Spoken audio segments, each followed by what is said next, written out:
Today's question is, what is it like to have children you don't want? I can tell you what it's like being the unwanted child. I went to the dentist once in my first 17 years. I had broken my nose twice and I just had to walk it off. I never saw a doctor. I would get yelled at if my shoes wore out too quick, and they were Payless $19.99 shoes. As soon as was able to drive, the dinner table was only set for 2 instead of 3 because I could get my own food now. My lunch was a bologna white bread sandwich and an apple for 10 years straight. Fast forward, I moved in with my grandma. She said she would help out with college if I helped out around the house. First few months, she got me and the dentist fixed all my teeth and I got some braces on. Second, I was a mouth breather, so I went to a plastic surgeon, fixed my deviated septum right up. She also co-signed on a car loan so I could get around. She embraced every friend that came to the house. While growing my up, friends hid from my dad because he was so mean.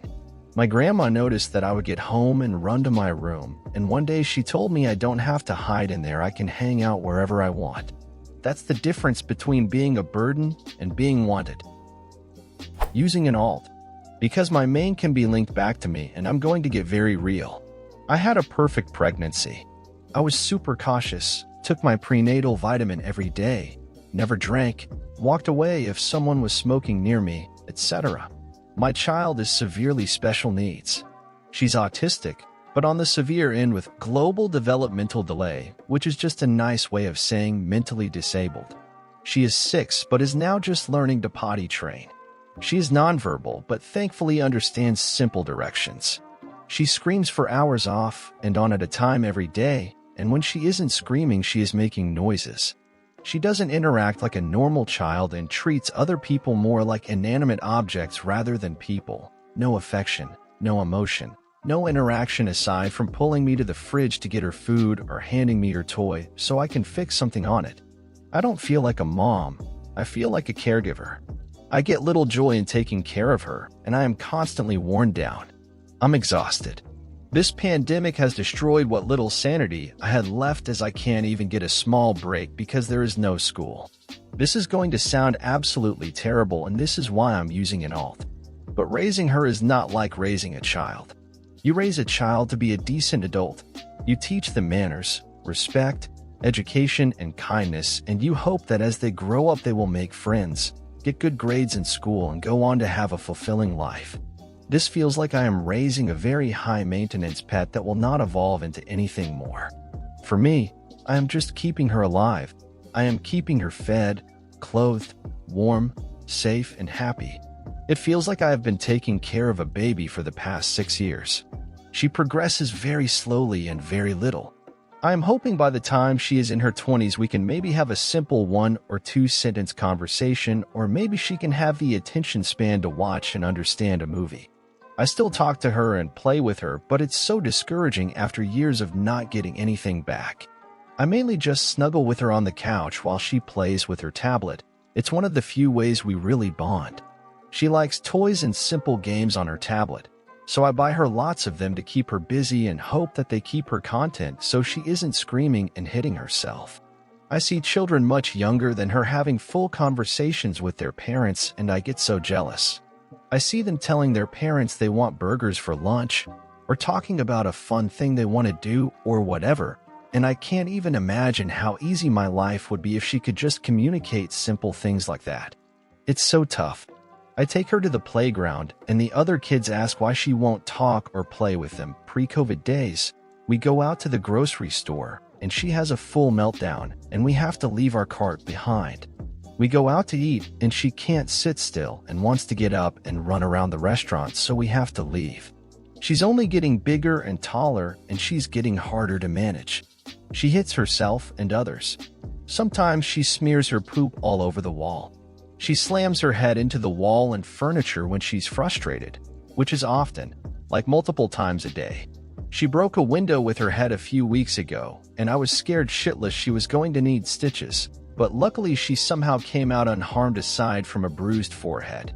I don't know how I am going to handle her when she is a teen and as big as me. I don't like to think about it. If I knew this was going to be my life, I would have never had her. When I was pregnant, My husband and I agreed that if we found out the fetus was going to have Down syndrome or some other special needs, we would abort. You cannot detect autism in the womb. My husband and I have aged 20 years. We're overweight from stress eating. We're constantly on edge that she's going to give herself a concussion because she self-harms, and we cannot stop it every time. We're sleep-deprived, no sex life. Our brains are fried from all the screaming and constant noise. We argue and are short-tempered with each other. We are empty shells of what we used to be. Imagine having a monkey on your back 24/7 that just screamed and hit you. It breaks a person. We've been in weekly therapy for years, and I probably break down at least once a month during a session.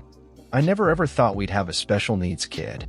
There's no family history, and like I said, I took amazing care of myself while pregnant. She was planned. My husband and I waited until we were financially stable to have her. We did everything right. We wanted more children, but now I've decided not to have any more because it would be too much stress. I mourn what could have been. I wonder all the time how my life would be if she was a typical kid. If you want to put yourself in the headspace of a parent who has a profoundly special needs child, watch the movie Vivarium. It's about a couple who get stuck in this weird suburb that they cannot escape and are forced to raise this strange alien childlike being until they die of exhaustion. It's an odd, science fiction alien/monster type of movie that's meant to be pure fantasy, but for me it was the realest movie I have ever watched. But even after all of that, I still love her so much and won't put her in a care center or in foster care. I'd be worried sick that she was being neglected or abused. When she's an adult, we're either going to turn our basement into a living space for her and hire an aide to help her, or we'll put her in an adult special needs home and visit her frequently to make sure she is okay. I just hate that it has to be this way. None of us deserve this life. If you see parents with special needs kids out at the store or mall or wherever, please just be patient and kind. I have kids and I wanted them, but I was an unwanted kid. My mom and non-bio dad married when I was young. He raised me, but I never felt love from him at all. He married her to get her out of a bad situation. I thought he didn't want kids, but when I was about 5/6, my sister was born. He wanted kids. He just didn't want me. I saw how different he was with her and his other kids they had later. Those who have kids that you don't want, they're aware on some level. I love my son. I would die for him. I'd kill for him if I had to. Yet, if I could go back in time and not have children, then I would. I was not prepared for a child. Even though I worked, we planned this pregnancy. I was not prepared for how much I'd lose myself and my whole identity. I was not prepared for the sleep deprivation, the constant screaming, the colic. I think overall I had a very bad experience. I was very, very sick after having a baby. I will never let my son know this. I will never let my son feel he is unloved or unwanted. It was not his choice to be born. Edit. Okay, wow, I did not expect this to blow up the way it did. To those calling me a good mom, thank you. To those saying I'm a terrible mom, well, I don't care what you say, lol. This is why women do not talk about this kind of stuff and suffer in silence. To anyone really struggling and want to talk to someone who won't give judgment, please DM me. My girlfriend had a 2-year-old when I met her. He's 5 now. I didn't plan to have kids, but I love her. I'm pretty much used to it. I teach him stuff, and he's attached to my hip when he's here, joint custody with the father. But ideally, I'd have preferred to not have a kid around. I can deal though. He can be a little shithead sometimes, LMAO. Also, it's weird disciplining someone else's kids, so I'm just getting there. I can see the betrayal in his eyes. I'm supposed to be like the fun uncle. Getting onto him is weird. Never really said that out loud. This is liberating. A very close friend has 2 children, 6 and 2.5, but really because her husband wanted kids and she knew he'd leave her if she stood her ground on not wanting kids. She loves her kids with all her heart, but misses the life she could have had without them. Aside from work, just started her residency, all she does is being a mom. She has little to no time for her own hobbies anymore, and misses that a lot. I can't say if the kids notice that at their age, but I worry they might at some point, or that she'll one day just crack and resent either her kids or her husband for taking that child-free life from her. Edit. Just to clarify, they talked openly about the situation. Before getting married or even engaged, she knew her options and made the conscious choice to stay with her partner, even if that meant updating her life plans. She's not unhappy or miserable, neither are her partner or her kids. She simply sometimes has her what-if moments, but I'm sure many of us have those.